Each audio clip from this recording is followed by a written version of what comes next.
les ateliers.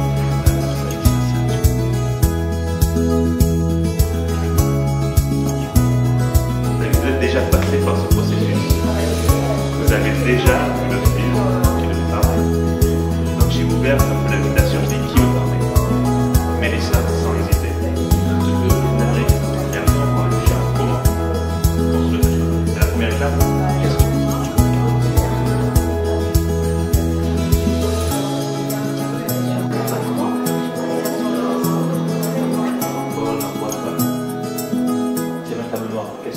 Le projet est issu de la création du film de Jean-Michel Dissart.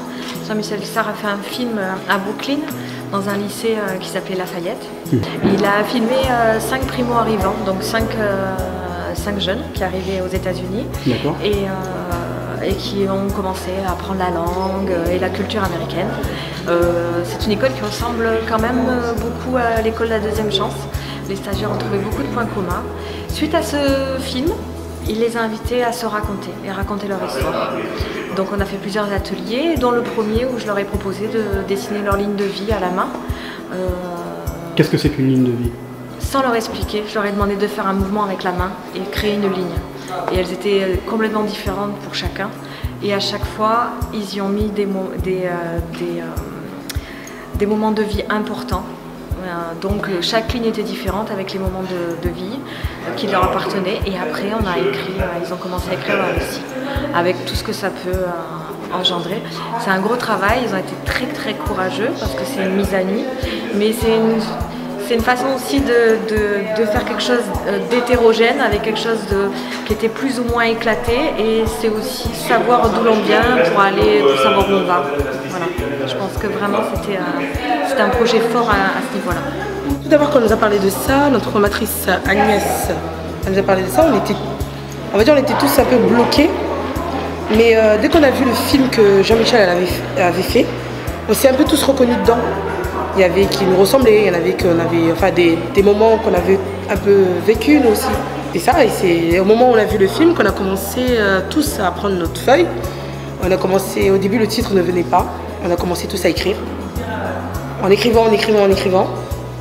Et c'est à la fin, en se relisant, qu'on nous a forcément, soit une personne avait déjà un titre à donner à son histoire, ou bien Agnès nous aidait parce qu'elle lisait, elle voyait, elle savait déjà directement le titre qu'il fallait nous donner. Écrire, c'est... On ne pensait pas forcément on allait écrire 2-3 lignes déjà. On se disait que non, on ne peut pas l'écrire. Ou on a honte de l'écrire, ou on va être jugé.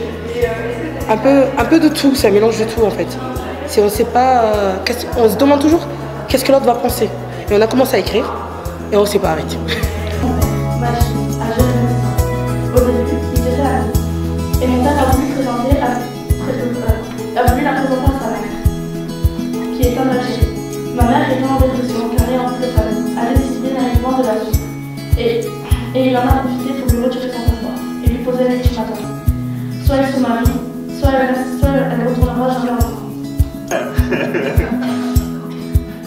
Mais si d'un coup tu te trouves sur la corde, tu sens trop traumé, j'y suis. Qu'est-ce que tu fais? C'est plutôt la mienne. C'est un peu, on peut dire que c'est comme une trahison. Maintenant, son histoire, c'est votre histoire aussi.